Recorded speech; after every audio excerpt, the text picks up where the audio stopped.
Welcome to 3 Yards Per Carry, a podcast covering the Miami Dolphins and the NFL. Now, here's your hosts, Chris, Alf, and Simon. And we're on, and welcome to 3 Yards Per Carry. I almost forgot the name of the podcast, Simon. That's odd. I've been doing so much the last few days. I've done a Vikings podcast, a Bills podcast, a Jets podcast. I'm doing too many podcasts. Such a whore, Ralph. Yeah, I know it's too much. There's too much Alf out there on in audio world. Do you remember when he walked behind the NFL Network set? There was too much Alf there as well.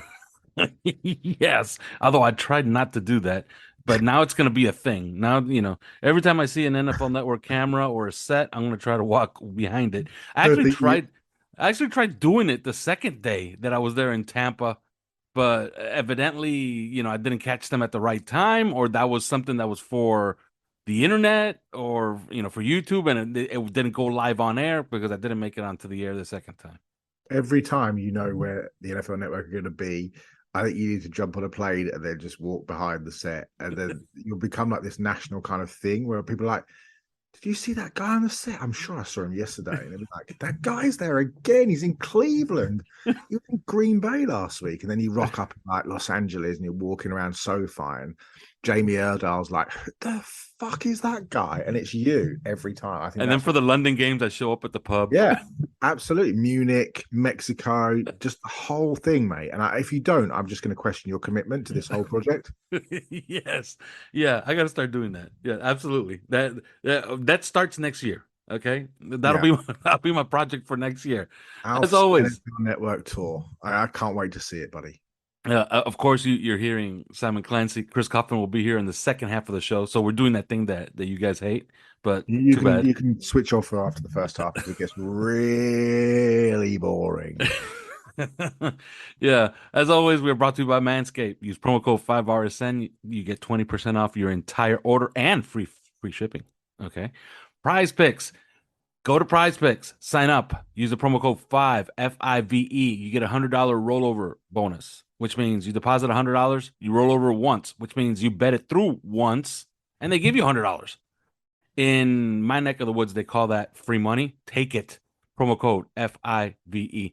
All right, Simon, we're going to do that thing where you seem to like it when I quiz you.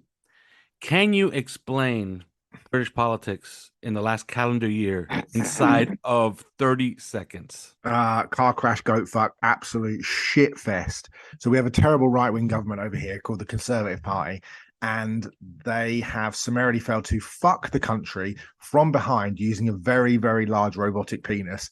And essentially everybody in the country there's a massive cost of living crisis in the UK, a massive energy crisis because energy bills are ridiculous. I'm literally sitting here grasping a hot water bowl with a cat warming my hands by candlelight, and that's not bullshit because energy bills are so expensive.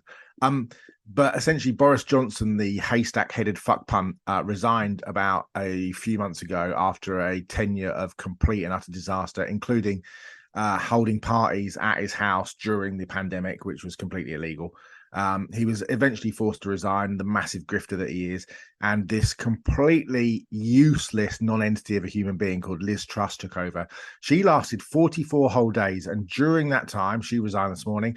During that time, the Queen died. That wasn't her fault, but it may well have been. Then she released a new budget, which just so happened to tank the entire economy, send the pound spiraling to its lowest level ever, and almost bring the entire world economy down, whilst all the while pushing up all the things that they were claiming that they weren't going to do: bills, energy bills, heating, all that sort of shit. There are more people using food banks in this country. Almost 1 million people use food banks in this country now. There's only 63 million people in the country. That tells you what an absolute shit show it is. So she sacked her financial chancellor, the guy who looks after the money, and sort of threw him under the bus, and brought in a new guy who 3 weeks ago had been calling for her to resign because she was so terrible. He came in, reversed every single part of her manifesto for when she took over, and essentially she resigned this morning. The problem being that Liz Truss, who is the useless 44-day woman prime minister who resigned this morning, was not voted for by the country. She was voted for by the members of the Conservative Party, of which there are about 80,000. They're all old, white, right-wing fucks. So imagine like Jerry Jones and Robert Kraft and people like that, but they're just the Conservative Party members. So they got to vote on Liz Truss, not the entire country. And guess what's going to happen again? Because Truss resigned this morning. Yep. Jerry Jones, Robert Kraft, Stephen Ross are all going to get the chance to vote on another monster fuck up. Rather than calling a general election and actually letting the country vote. So that is the state of British politics at the moment. Maybe you get Jimmy Haslam. Maybe you get Jimmy Haslam this time and he'll fix this. Okay, now, final question on this. Where does that head of lettuce come in?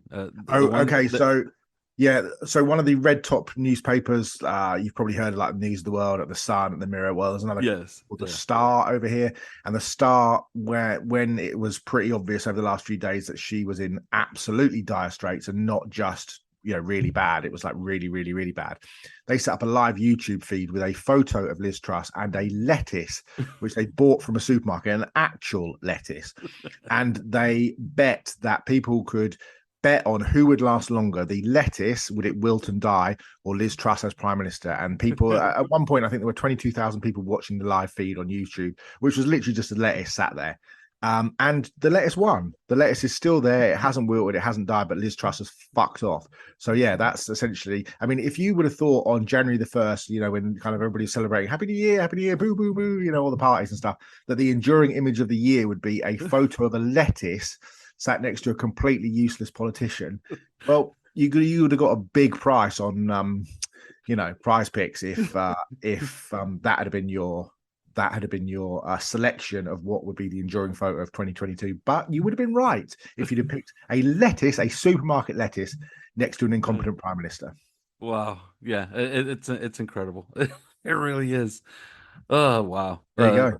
Yeah, it actually makes you kind of feel pretty good about our politics over here. Absolutely. Oh, and the good news is that Boris Johnson's announced that he's going to rerun for the So maybe you could do it all over again. Yeah, so you're going from one absolute shit fest to the same absolute shit fest that you had for it won't happen. It can't happen. There would genuinely, if Boris Johnson was to win the Conservative Party election to be prime minister, which is going to happen over the next 7 days, there would be a massive, massive public protest. There'd be marches on Downing Street. People would take to the streets. So there would be martial law had to be imposed in this country. So I can't see that happening. Incredible. All right. Welcome to England. Welcome to Britain. Broken Britain. Oh, wow. Well, a team that's not broken. Getting their quarterback back is the Miami Dolphins. Big game this week. They're celebrating the 50-year anniversary of the 1972 team. They're going to wear the throwbacks. The stadium will be festooned with 1972 stuff. The end zones will be painted. It's going to be beautiful. It's going to be a great night. Obviously, all of the stories. Ryan Fitzpatrick, I don't know if you saw that today, but he kind of revealed to Rich Eisen, Brian Flores and Tua Tagovailoa, it's a blood feud and they hate each other. Okay. Yeah. All right. Which is kind of interesting in and of itself, because that's another storyline. But you saw Tua's availability, and he was very revealing in it, I think. But one thing that he did say was, like, Mike McDaniel kind of told him, like, hey, man, you got to live to see these other plays. I went back and looked at every single major injury he's had. I'm not going to call his ankle a major injury because that was just an injury. He played the following week, okay? And then the other one, he missed 1 week. I don't consider those major injuries. But the hip, the concussion, they've all come the same way. Extending plays and very, very large men hitting him. The concussion play was really not an extension of the play. The concussion play for me was him not taking the opportunity to hit Jalen Waddle, and he pulled back on it, and I don't understand why. And the annoying thing is that he won't remember what happened, so you can't even fucking ask him about it. Although he says he remembers everything up until the tackle, so he knows he screwed up that play. I bet if I was Tua, I would say I remember everything up until the snap of that ball to escape myself from the ridiculous reason why I didn't make that throw. But yes, it's he's got to learn to. We talked about Alabama. He's got to learn to, live for the next play. He's got to learn to throw it away. I love the fact that he's got some moxie. I love the fact that he trucked over the guy at the Jets last season. We love all those sorts of things, but there is a long game to this, and I just don't think he can do that on Sunday because everybody's going to be talking about the concussion, every single hit he takes, every time he goes down. God forbid anything happens to him. The fucking internet will burn down if anything happens to him. So he can't be out there, lead blocking like Mike Allstott and, all that sort of stuff that, sometimes you get him doing.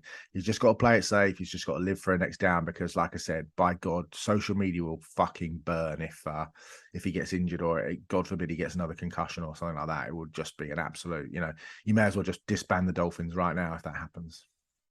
Yeah, and one thing I did like is that he brought it up. Now, it's one thing to bring it up, like, hey, I got to get rid of it. I don't know if you saw. Well, you did see. You saw it in condensed version.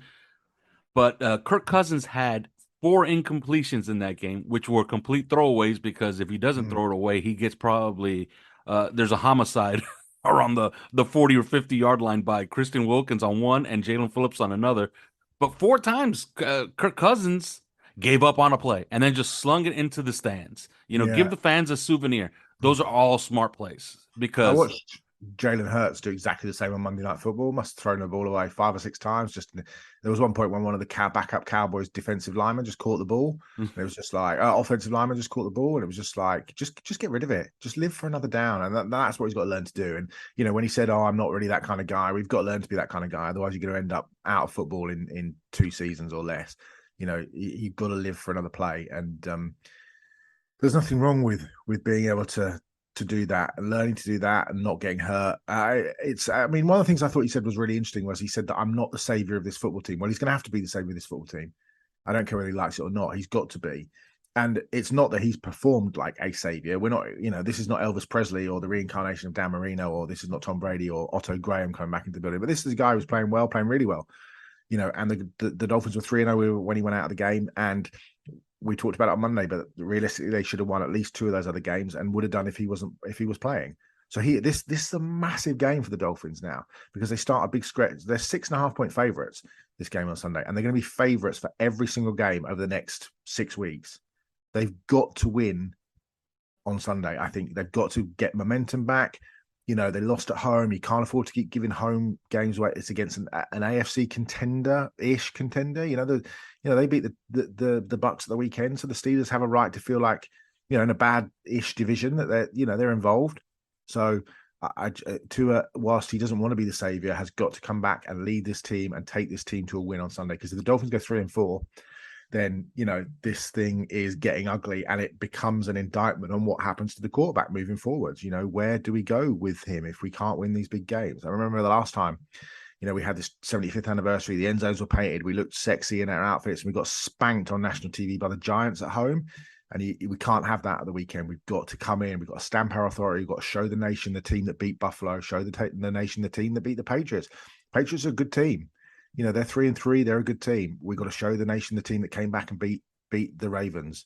And if we get that sort of performance, we get back on track, then that will be huge. And, we're not doing that with Skyler. We're not doing that with Teddy, but we can do it with Tua. And he's got a huge opportunity now to show the country exactly what he can do. Yeah, absolutely. And one thing I wanted to talk about, Mike McDaniel, where has he been all our lives? Because we had what people would call offensive gurus before, namely Adam Gase. And for one season, it kind of looked like it was going to work behind running the ball with Jay Ajayi and play action. But Mike McDaniel, it's been 6 games. The sample is not tiny. It's not giant either, but it's pretty good right now. Do you know who's the number 1 passing offense in the NFL by yards per attempt? It's the Miami Dolphins. Yeah, and you know who's number 2 by passing yards? The Miami Dolphins. Okay. You know who's number 3 by touchdowns? Yeah. Yeah, so Mike McDaniel's built an identity, right? Yeah, absolutely. But you look around the league, you look at the Cardinals, for example, you look at the Panthers, you look at the Bears, you look at the Packers, you look at the Rams, you look at who else? You look at the Washington, you look at... I'd throw the Ravens in there because everybody seems to think that the Ravens are great. They lose every big game they're in. But no, this is not about defeats. This is just about offensive futility. You look at the Broncos, you look at the Browns, you look at who else? You look at the Colts. these are teams that are really struggling on offense, and you kind of feel like, I know it's only 6 games in, but hugely thankful for what this offense is able to do and the matchups is able to create. There are people running wide open in this offense on almost every single down. I'm not even joking. On almost every single play, there are people wide open. You need to have the guy that can find these guys, because this offense is unbelievably creative, and it's so creative from week to week. It's almost like he just dials like a complete new script week after week after week. And if they can start hitting on some of these big plays, this offense is and stay injury free. This offense could be unstoppable if they just get going, and if Tua can just really get back into a rhythm. Yeah, and the good thing is that this is something that will get better with time. While defenses tend to wither throughout the year, offenses get better. Namely because defenses are withering because they're getting injured for the most part, But yeah, you look at this offense, and if there's one thing, because everybody's like, okay, they need Tua back. Like, the offense doesn't work the same way. Well, the offense works exactly the same way between the 20s. But where I think Tua makes it a massive difference is in the red zone. He's always been a pretty good red zone quarterback, and that's what they need. They need those touchdowns, because that's what they're not getting these last few weeks. Like, you got to agree with that, right? Yeah, 100%. Yeah, but this is going to be week 3 talking about this. Last week, I guess they got behind a bit and they just started throwing it all over the lot. How important is it going to be to try to get this run game eventually going? Because they got to complement Tua in some way, and the best way, I think, is to just get this run game going.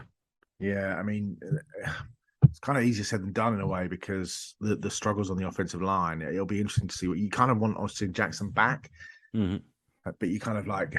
I feel like Teron Armstead's going to play. The week off did him good, and I feel like, if Armstead can come back, you want to see somebody pushing Liam Eichenberg, because that's an experiment that's just not working. Connor Williams is playing very well at center.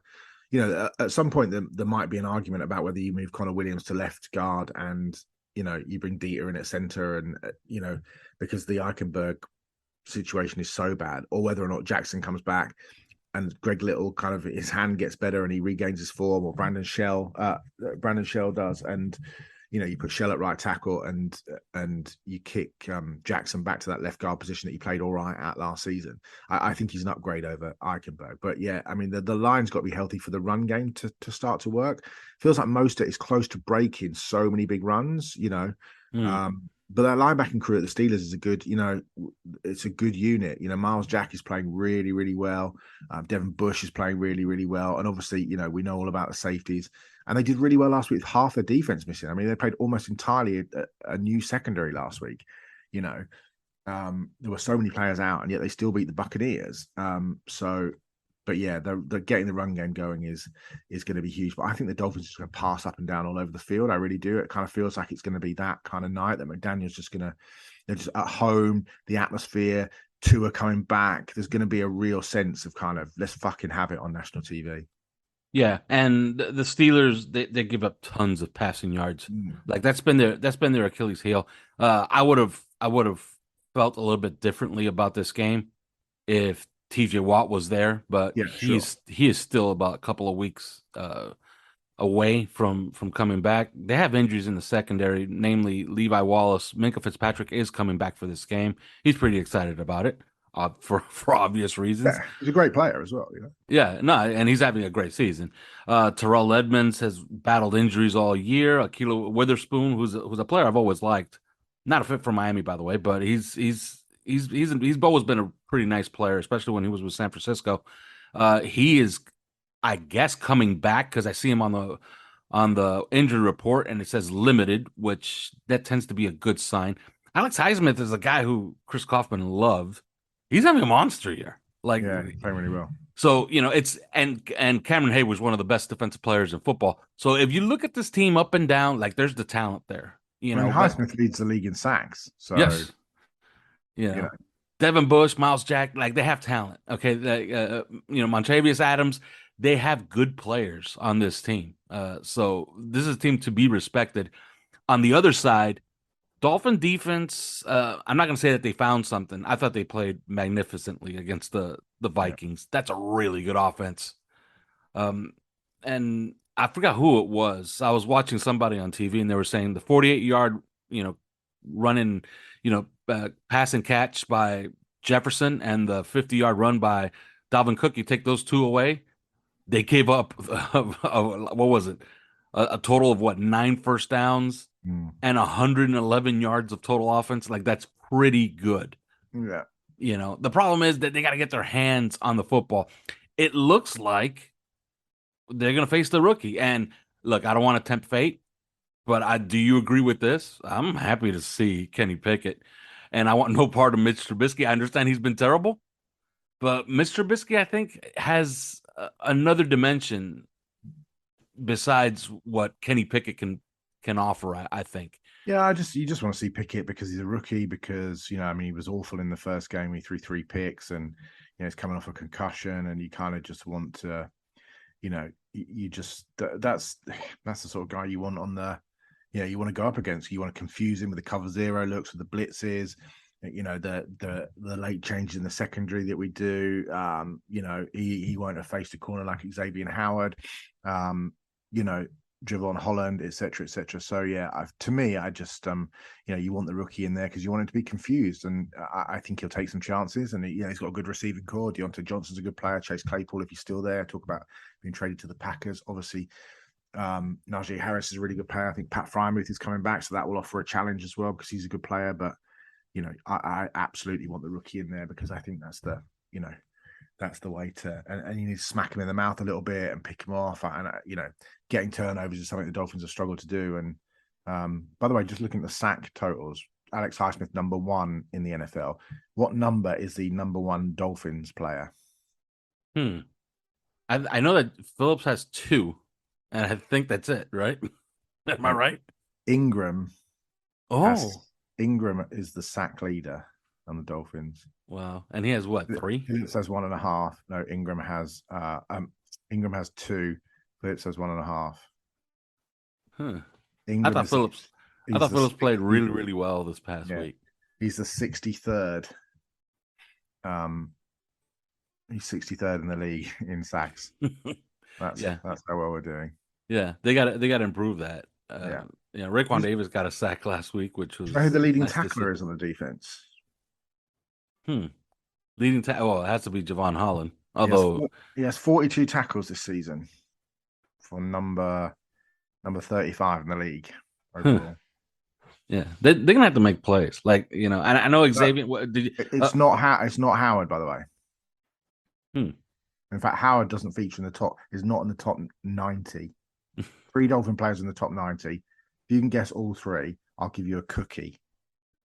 Landon Roberts is 1. Nope. Baker. Yes, he's 2nd. And Wilkins, obviously. Wilkins, yep, he's 82nd overall with 32 tackles. Baker is 76 with 33 tackles. So who is I lied. Landon Roberts is on there. He's 70th with 34 tackles. So if you can guess the number 1 tackling Miami Dolphin, you get a cookie. And it's not Holland? And it's not Holland. And I'm even affording you a mulligan because you said Holland. Oh, Brandon Jones. Oh, you fucking bastard. That's right, yeah. You can have a cookie. I'll send it to you virtually. Yeah. So, yeah, the defense has to make plays. And what did you make of Xavier Howard's, I don't know what you would call it, but I guess urging? Like, hey, let's make plays.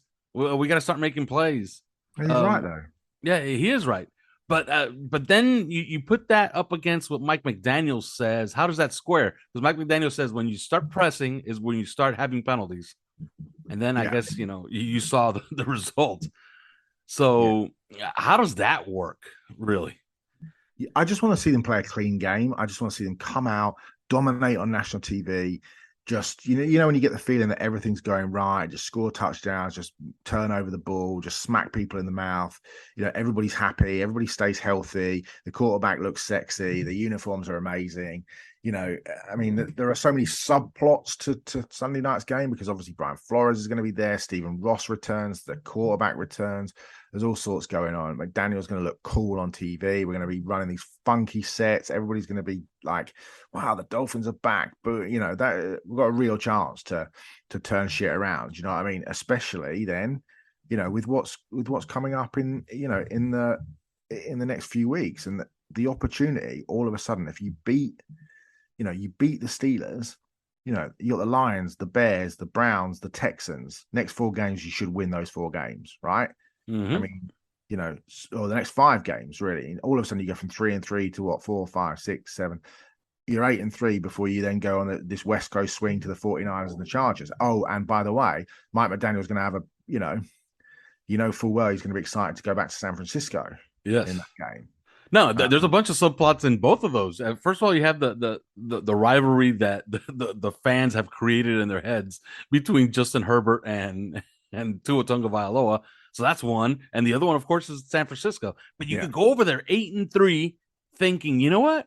If we could sneak 1 win out of these next 2 weeks, we get to 9 before we get to December. That's pretty good. You get 6 games. If you can win those next 5 games, you've got 6 games to go in the season, right? And if you win 3, you're definitely in the playoffs. If you win 2, you're probably in the playoffs. So you've got to win. What are they? So road game. So they're back-to-back road games, right? In fact, 4 of the last 5 are on the road. And they're on the road at San Francisco, the Chargers, the Bills, the Patriots, and you got home against the Jets and the Packers. I mean, you are asking, you got to win 1 big one on the road, and then you've got to take down Aaron Rodgers and a team that's beating you. It's not an easy finish, but you can't afford, because every one of those games over the next 5 weeks that you drop, that means there's one of those big games at the end of the season. You've got to go to San Francisco to win. You've got to go to Buffalo and win. You got to go to, do you know what I mean? You got to go to New England and win. Yeah, that's why you got to fatten up over the next 4 or 5 weeks. Yeah, absolutely. Yeah. All right. I got to ask you about this because it's one of the subplots. Ryan Fitzpatrick revealed a little bit more. I never understood it. Guy gets drafted. Why do you just hate the guy? And I'm talking about Brian Flores and Tua Tagovailoa. Do you think it was something personal? Like it's like sometimes 2 personalities just don't mix. Do you think it was something personal? Or do you think it was something deeper that nobody knows about yet? I think it's probably a little from column A and a little from column B. I suspect Brian Flores is pretty tightly wound. I suspect Tua, just by that sort of Hawaiian nature, is pretty laid back. And I wonder whether or not there was a bit of, I know that we've talked about this on the podcast. We talked about it on OnlyFins, $3 a month, by the way, about how, certainly in the early part of Tua's career, he might have been a little bit more lackadaisical, perhaps, in his preparation than he could have been. That probably pissed Flores off. I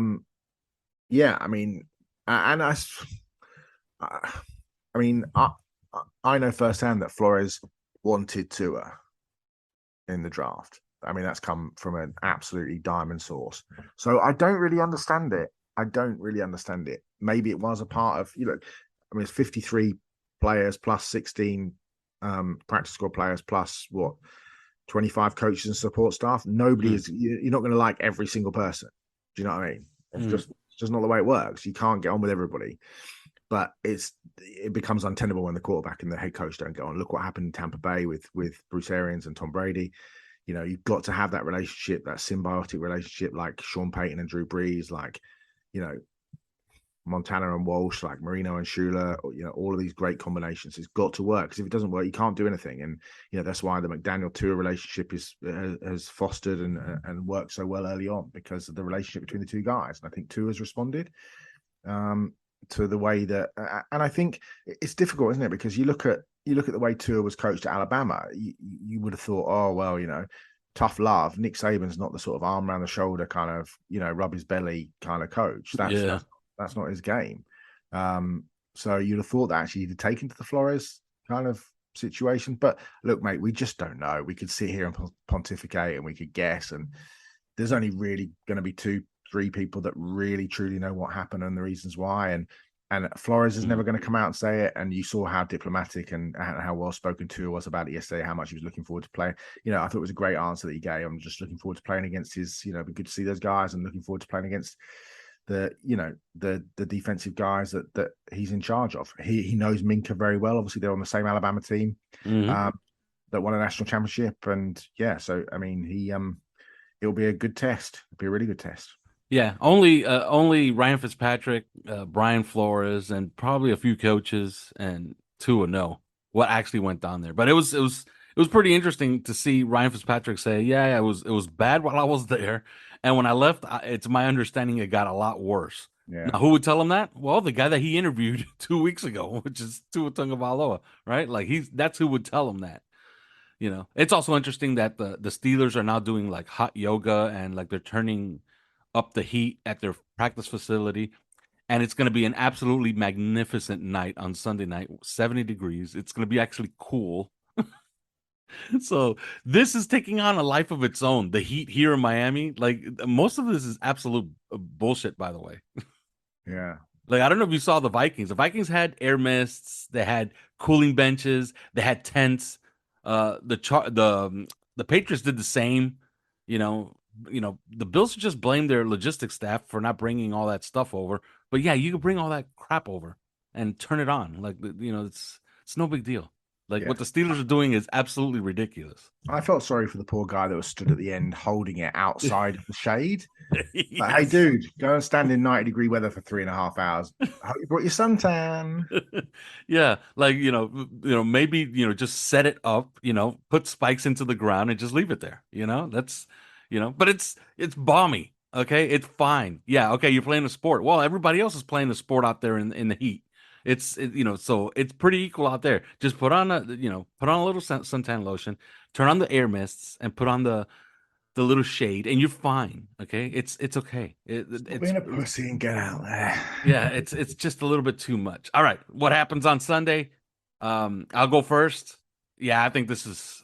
I'm not gonna call it a procession, but it's gonna be a festive atmosphere, big crowd. Sunday Night Football, only the fourth time they're going to have a Sunday Night Football game since 2006. Okay? It should be a lot of fun. The uniforms are going to look spectacular. The field is going to look even better. I think that you're going to see the best of the Dolphins, and I'm gonna say it's their best performance of the year to date, even after beating Buffalo. I say 27-10 Miami Sunday night. What say you, Simon? 34-21 Dolphins. That sounds good to me too. All right. Okay. That's going to have to be it for the Simon Clancy portion of this You don't podcast. need to listen to the next bit. It was boring as fuck. Boring. Although I think he's going to fix that underwater thing. You fucking better. All right. Bye, everybody. We will go to some ads right now.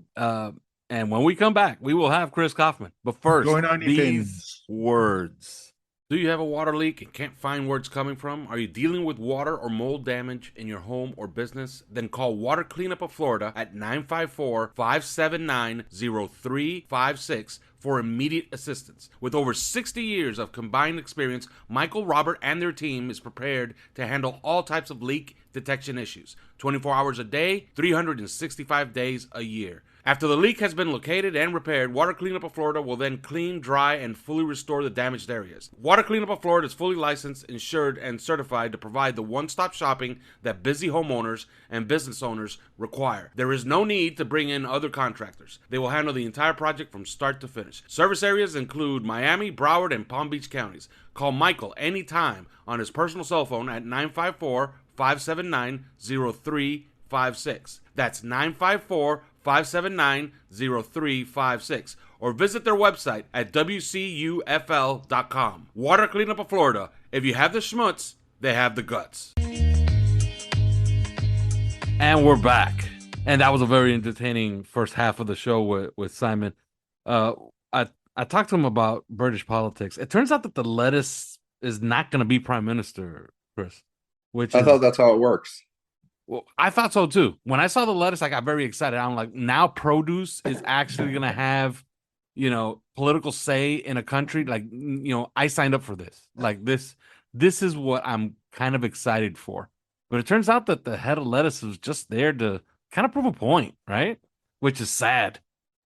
Well, I tweeted something about, does the lettuce become PM now? I don't know how British politics work. And somebody replied, they don't work. That's the point.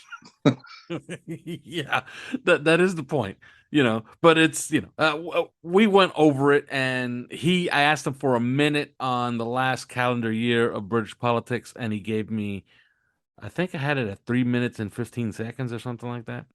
So, he had plenty to talk about. That was surprisingly compressed. Like, yeah, as far as explaining an entire country's political system. Yeah, but what was interesting was that he was explaining to me that they might just do it all over again because Boris Johnson might be the prime minister again, which means in about 2 years' time, or not really, in about 16 months' time, we'll be talking about another head of lettuce. Yeah, well, I mean, it's kind of amazing because, like, didn't Boris Johnson just like step down because of, well, essentially some embarrassments or doing a poor job or something along those lines. Bad hair. I think it was bad hair. It could have been bad hair. He reminds he reminds me of like a fatter version. Do you remember the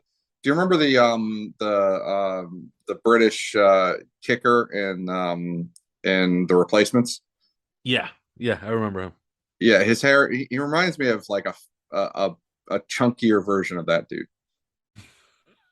Who, by the way, is like, now he's playing like the hand on House of the Dragon, and which is interesting to think about. Like, I keep wanting old Otto. I love that. Otto Hightower, yeah. I keep wanting him to like grab himself and just start singing "Ole, ole, ole." I like Otto Hightower. Great guy. Yeah. Oh, definitely. Yeah. When you were saying that Boris Johnson reminded you of something, I thought that he reminds me of Bill Parcells, but with bad hair, because Bill Parcells always had a perfectly coiffed, hairdo, right? Mm-hmm. But they both have that urine colored hair, which is really odd. I never got that, but it seems to be a thing in like older white males that were blonde at one time.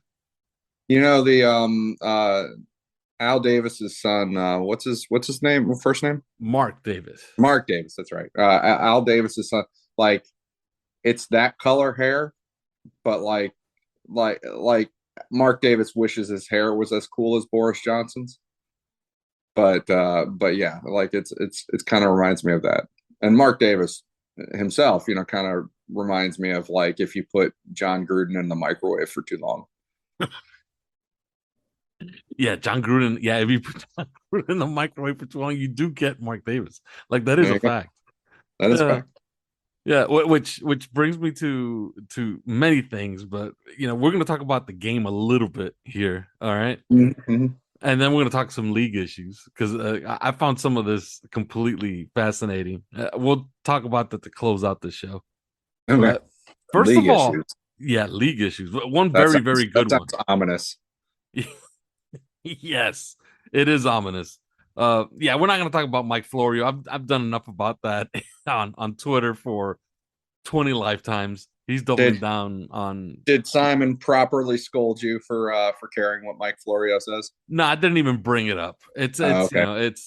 But at this point, Mike Florio will be in studio, okay, where he can double down or triple down, because he'll be tripling down now at this point. That Tua Tagovailoa was not 190 pounds. That he was, in fact, about 190 pounds when he came into the league. I showed the official combine measurement, 217 pounds. But none of that seems to matter. So, he'll triple down on it Sunday. And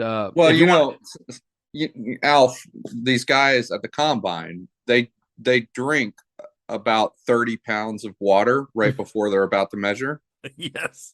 And then they promptly die because they've just drank 30 pounds of water.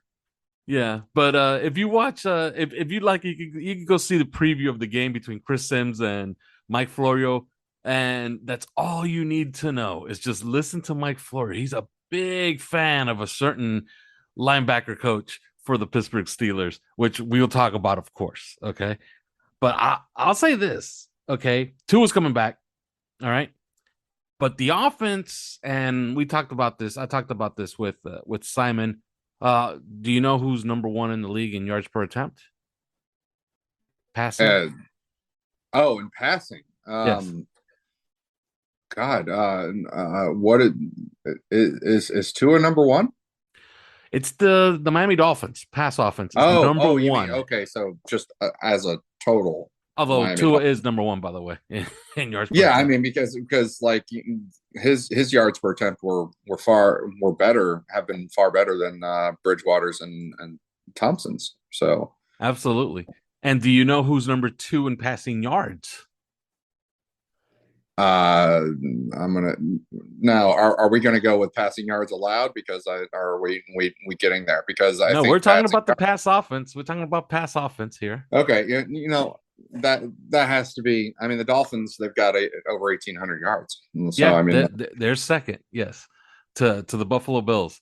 This is a thing. Mike McDaniel has built what seems to be a very highly functioning pass offense. But what has been the difference the last couple of weeks? I would submit to you that it's the red zone play of Tua Tagovailoa, and that's coming back on Sunday. Do you agree?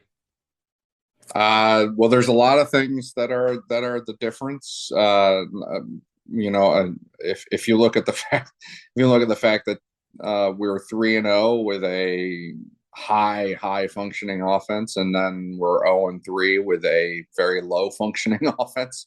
I did this. So I did this on Pro Football Reference. They have they do an expected points statistic, and they do it in the play-by-play. So what it is essentially every play based on its situation, field position, the down, the distance, the field position, all of the above.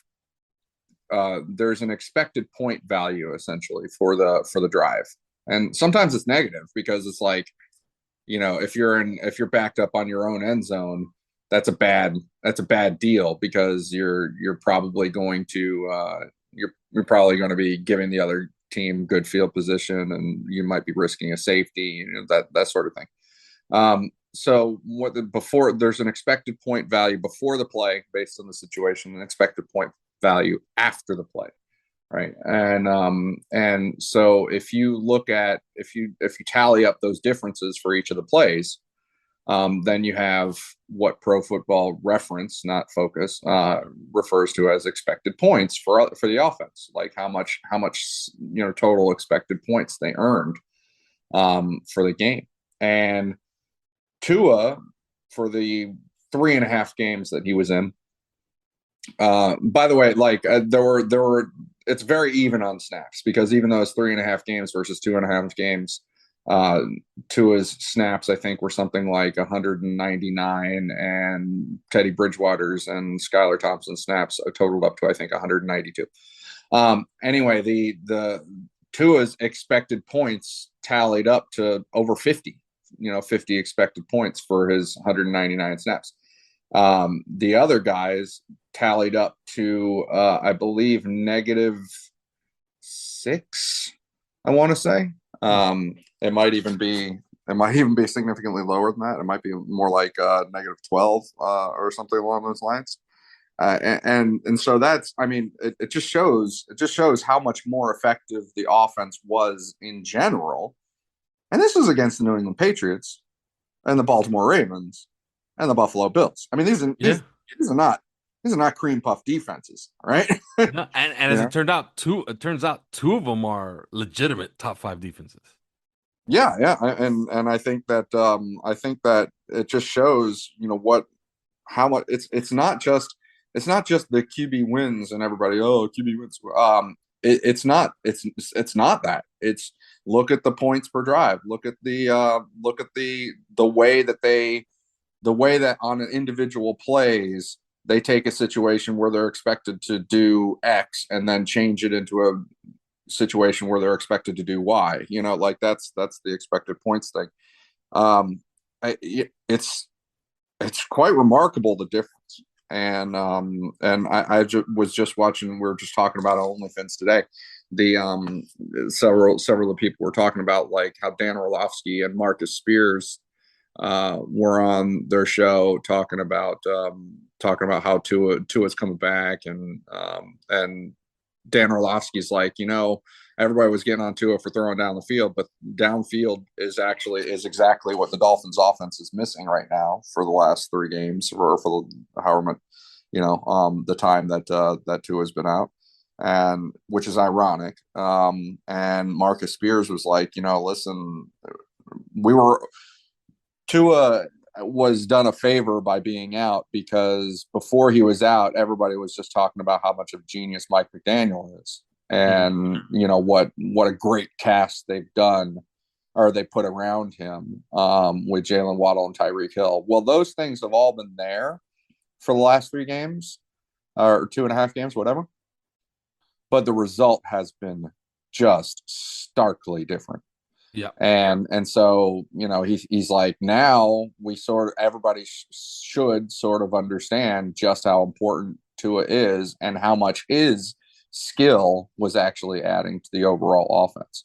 And I think that's a really good point. So look at the offense's points per drive and such, before Tua went out, and then look afterwards. That's what we could expect different.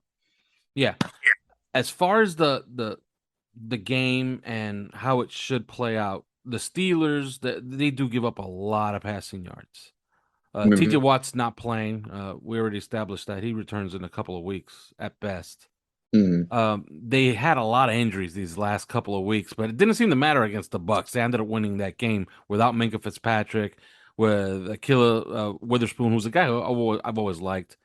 Terrell Edmonds. They've had a lot of injuries. Levi Wallace, and they've been in and out of the lineup. But for this game, it looks like Minkah Fitzpatrick is making his return, but it's not clear how healthy those cornerbacks are going to be. They've been terrible against the pass all year.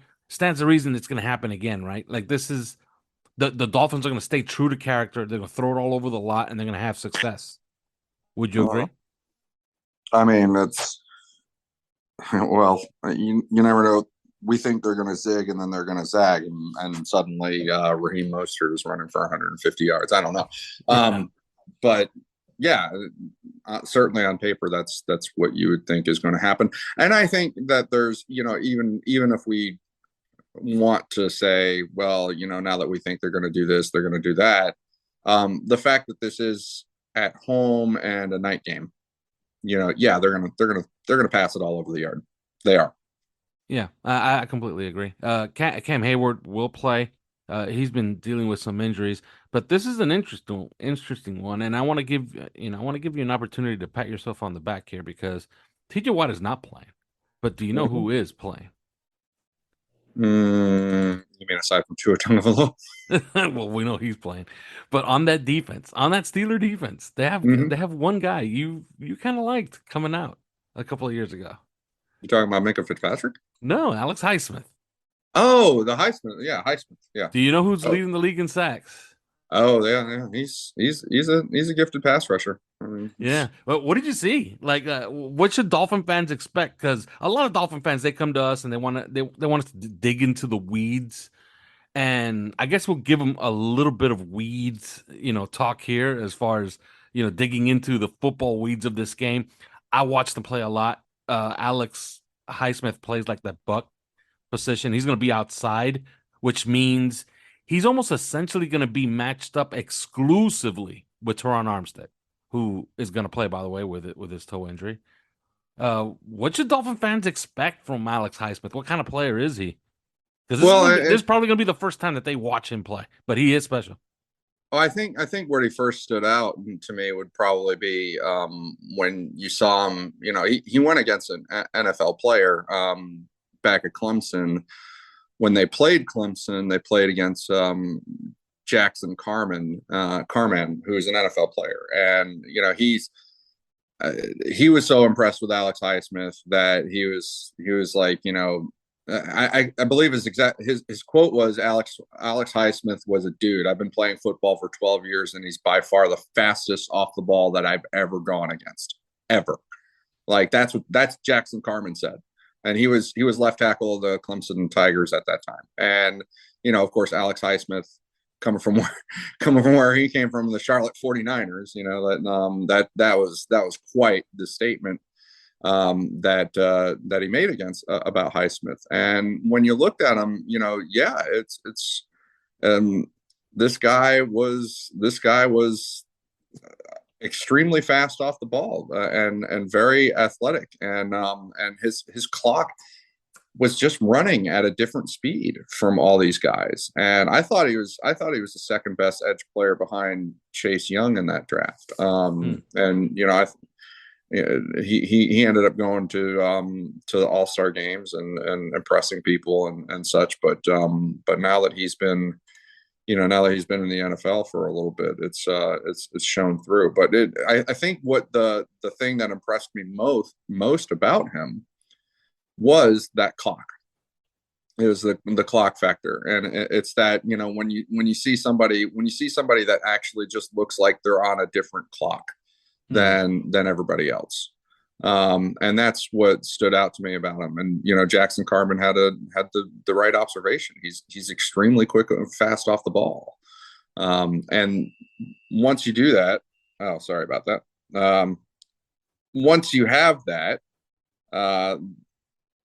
That speed off the ball, then the ball is sort of in your court as far as being able to string moves together, because you've forced the offensive tackle to press, and so then you get to zig where they zag, and string together multiple moves, and so on and so forth. But yeah, he was a very impressive player. Yeah, and it's going to be a lot of fun to watch when he's going to be matched up with Teron Armstead. And like I said, I watched him a lot. He's going to be matched up with Teron Armstead almost exclusively the entire game on Sunday. That's the way they play. That's the way they play him. And in a couple of weeks when TJ Watt comes back, first of all, it's going to make that defense spectacular, okay? Especially up front, because they're going to have three great players up front. Depending on what you think of Devin Bush, and I don't think he's a particularly good player, by the way, or Miles Jack. Maybe Miles Jack left his best games behind him, but they're going to have at least three top 15-ish players, depending on what you think of Cameron Hayward. I happen to think he's a top 10 defensive player in the league. TJ Watt's maybe top 3. Highsmith is moving up there. They're going to be something here in a couple of weeks, but they might be nothing because of that offense, which has been absolutely horrible.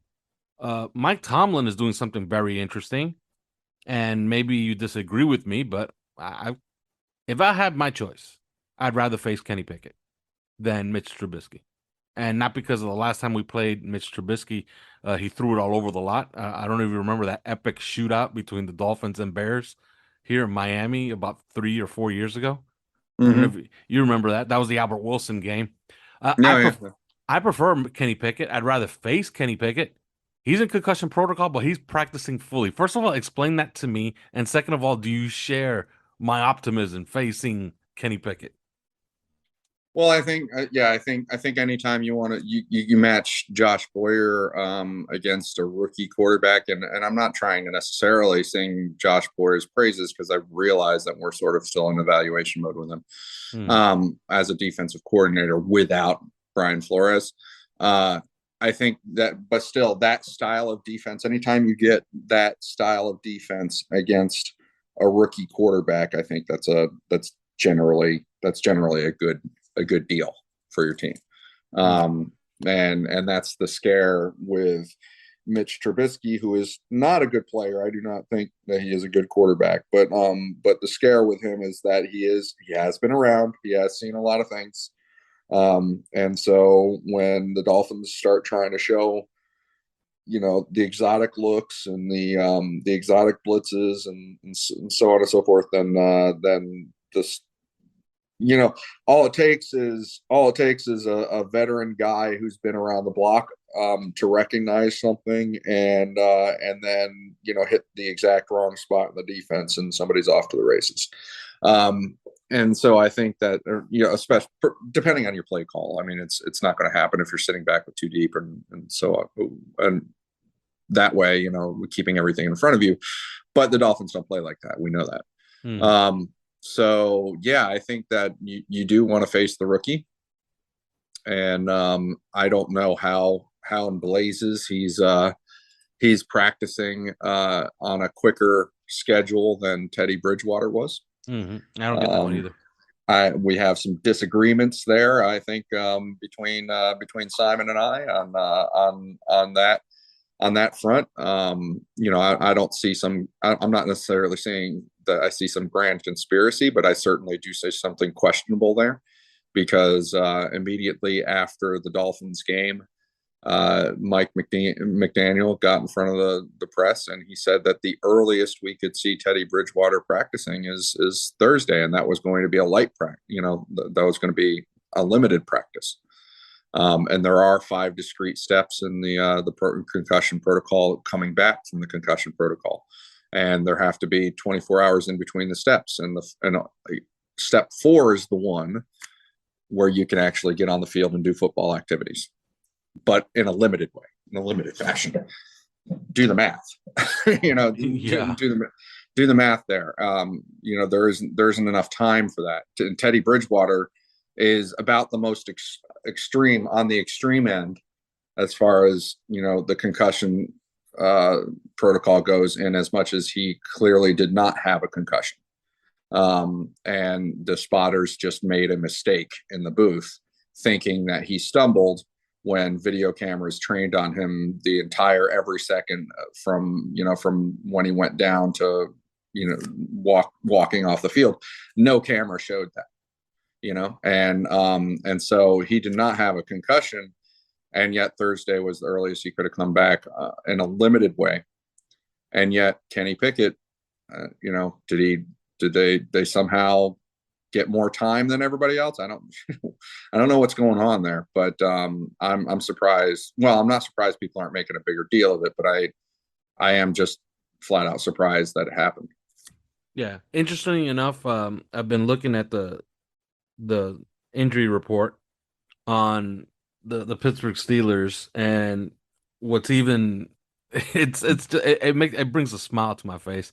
James Daniel is actually he's limited, but he might be expected to play.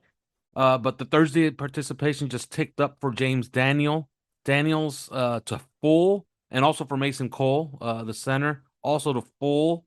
Before then, you had any idea who was slated to start at right guard? I'll give you 5,000 guesses, and on your 5,001, you got to stop talking. We just end the show. Do you think I can really just name 5,000 people right now? I mean, there are 5,000 players right now. I mean, it's possible. I don't know. No, I just want you to say the name, because he was slated to start and we just missed it. It almost feels like a disappointment. It feels like a disappointment that a certain player was slated to start on the offensive line for the Steelers on Sunday, and that is now no longer happening. Oh, okay. God, I don't know. You're not talking about like Kevin Dotson, are you? No. I'm talking about our favorite tackle from last year, our favorite right tackle from last year. Oh, get the fuck out of here! Really? Jesse Davis was slated to start, yes, at right guard if James Daniels was not ready to go. Turns out James Daniels is now a full participant. So Jesse Davis is now, ready for this, the swing tackle for Sunday. Oh, backing up Dan Moore and Chukwuma Okorafor. He's actually a really good player, by the way. He's a nice player. He's played well. Yeah. I don't know about that. Oh, really? I mean, whatever. I think he's overrated. Okay. Well, Emmanuel Ogbah is now on the injury report, nursing his back. He's been absolutely awful this year. So it's good to know that, that his play hasn't been because he's just bad and he got paid. It's because his back is messed up. So we shall see. That's one to monitor for the rest of the way. All right, I'm gonna ask you about a couple of league issues before I do that. We already made our picks. We got the Dolphins in a boat race. I got the Dolphins 27-10. Um, I believe Simon had it a little bit similar to that, something like that. Yeah, by 10 points, I believe. Your thoughts on this game this Sunday? Because man, it seems like a celebration, right? It's Tua Mm. coming back. He gets to exact some type of revenge, whatever that is, on the linebacker coach. Um, they're celebrating the 50-year anniversary of the 72 team. They're dressing up the stadium and the end zones. They're wearing the throwbacks. It's Sunday Night Football for only the fourth time since 2006, hmm which is insane. So it's kind of like a celebration. Like the only thing that's left is the W, right? So what are your thoughts on this game? You know, I mean, obviously, I'm gonna have the same answer as you guys, as far as the Dolphins winning, winning handily. But it's a matter of, I think why, and um, I think that the temperament of both Tua and the offense is such that there's when they have angst or they have, when Tua, he's always had this bounce back thing, you Hmm. know, and when he has like a bad play or a bad game, there's a bounce back with him, and he's been sort of known for that. And you go all the way back to college. There's sort of a phenomenon. I think I talked about the exact number on Twitter once, but it was he throws an interception. What ends up happening on the very next drive with him? Yeah. It's that's the kind of player he is. You add into it the Brian Flores thing, and I think that he's sort of even publicly acknowledged that there's a little something extra something here because of that, and then you add on the fact that this is prime time. This is a night game at home, and yeah, that's really all you. I think it's also the belief of the rest of the offense too. Like I think they dropped 3 games in a row, and they really just want to put that away and pretend it didn't happen. And when you get your starting quarterback back, and the guys who led you to the 0-3 were basically the backups, but now you have your starter back. I think it's sort of a good opportunity for the players on the offense to, sometimes they say you throw the tape away. Hmm. If you put on some, if it's really bad, coaches will just throw it away. Like we're not even gonna look at it. And I think that there's some aspect of that on the offensive side of the ball, of okay, let's just throw that away. Like that was what it was. We've got our starter back. We're starting new again. And I think when they're doing that, there's going to be a little something extra in their step during the game, and it is going to be a runaway win, I think. So not that the Steelers are a good team and they should beat them anyway, but yeah, I think that it is going to be a runaway win, particularly because of that. Yeah. Well, Mike Florio disagrees with you because he thinks that the Steelers are going to be really up for the game to avenge Brian Flores. That really. Yeah, he says that. Yeah, like no, I'm not making none of that shit up. Okay. All right. Enough of this game. Enough of this game. Hopefully the Dolphins dust them off on Sunday and we could talk about a victory on Monday very briefly to close out the show. I told you I was going to ask you about league issues. I find this one absolutely fascinating. Jerry Jones snaps, and I've said this to other people.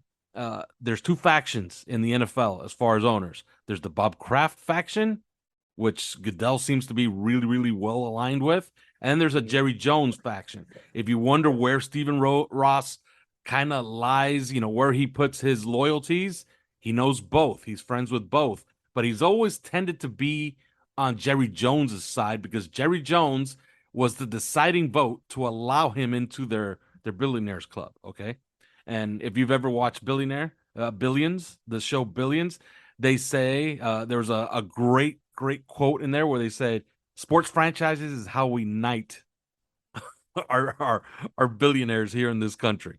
Okay, in England, they'll give you a lordship, right? They'll name you Duke of Miami Lakes or whatever, right? Or Duke of Tampa Bay. In this country, we let you buy a sports franchise, and not to get too political, but there's a few guys, a few billionaires that weren't knighted, let's say, but Stephen Ross was by Jerry Jones. Jerry Jones told Bob Kraft, quote unquote, and everybody heard it, "Don't fuck with me," when they were when they were talking about Roger Goodell's compensation. Then, of course, the entire league left Jerry Jones out to dry as they voted 31-1 to support Roger Goodell for the next couple of years.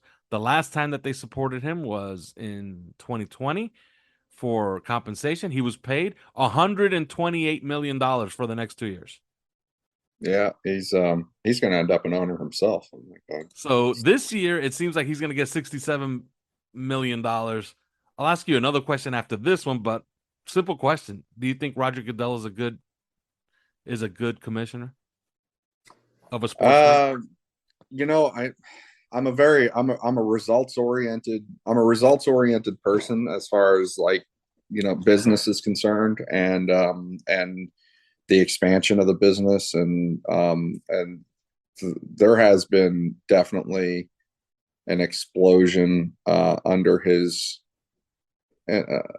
watch as far as revenues go, and so yeah, I think he's getting results. I think he's also, like, for us people, as much as people criticize him for his missteps with respect to punishment and stuff like that, I think that he is at least trying to be responsive, which I'm not sure that Paul Tagliabue really was. And so it was a different time, and Roger Goodell has had a very tough time rough seas to try and navigate that way, because I know you don't want to bring politics into it, but as far as the politics have bled into everything in this country, right? Mm-hmm. And as far as the landscape goes and what people care about, like, we've got this situation where everybody cares about everything, and that's a hard position to be in. When you've got something like you're head of the NFL and you have to try and please everybody, he might not have succeeded all the time, but he is being responsive, and in some cases proactive. So yeah, I think as far as stewardship of the NFL and the expansion of revenues that they've had, and trying to be responsive and proactive at times in a really tough landscape, yeah, he's probably done. I'd say he's done a good job. Yeah, he probably has. The bottom line is the bottom line. Although I always root for chaos, and he's way too close to Bob Kraft, and Bob Kraft is the owner of the hated New England Patriots. So that always makes me Kraft suspicious. Was so pissed at him though when he levied the punishments for Deflategate. Yeah, it seemed like he was compensating, right? Like, hey, everybody knows that I'm your lackey, that you brought me in, so I gotta smack. Kraft felt so betrayed, like yeah. So yeah, which again, credit to some degree, to and people are going to criticize Goodell for burying the Dan Snyder stuff from before, even though now they've got a new investigation going. He's buried a lot of stuff, including he buried the tapes from Spygate. He buried yes. The data from. But this is sort of like, okay, let's take a step back and there's what we think as fans is right, because this is a function of what I was talking about, how everybody cares about everything, and so there's that, but what he did in all of those cases was undoubtedly good for the league's bottom line. Yeah. No, I completely agree. He was, if he has to function as the guy if he has to function sometimes as the fixer, the guy that nobody likes, Yeah. Or the hitman, he did that. He's done that at times. And so, yeah, we may hate him for that. But as far as the league is concerned, he's made the league some money. Yeah. And the league also, and this is on the way out. You could give me a very simple answer, yes or no. The league put out a hit on Dan Snyder. And how did they do that? They decided to go to a partner, and they had the oldest and most respected voice among all of the announcers, Al Michaels, bring it up in 2 different segments. You know what? The league would really like to see Daniel Snyder just sell this whole thing. And then they sent wild man Jim Irsay out there. Oh God! If people forget, Jim Irsay had he has a substance abuse problem, but he was I don't know. Do we know that? Do we think he still has it? I mean, he clearly did. Well, he clearly did. He had a pile of pills and $29,000, and he was headed somewhere. So who knows what he was headed to do with the $29,000 in cash? I don't know who walks around with that much cash, but he does. You'd be surprised. And with you'd be drugs. surprised. Some of these old school people, man, they still believe in holding cash, and it's crazy to me. But yeah. Yeah. But simple question, and then we could close the show right here. Daniel Snyder is an owner of the Commanders this time next year, October of 2023. Yes or no? I'm going to say no. I think there are things coming to a boil, and when I saw that the DC Attorney General is quote unquote moving forward against Dan Snyder and the Commanders, I don't know that the league just wants to be. I don't think the league wants to be on the other side of that, and I think I get the sense that there's things have passed a line where they can't return from. All right, that's it. There is no more. On Monday when we talk to you, we will talk about this game. Hopefully a win. It's been 3 weeks already. So, see you then. Thanks for listening to 3 Yards Per Carry. You can subscribe via iTunes, on Podbean, or your usual podcast provider.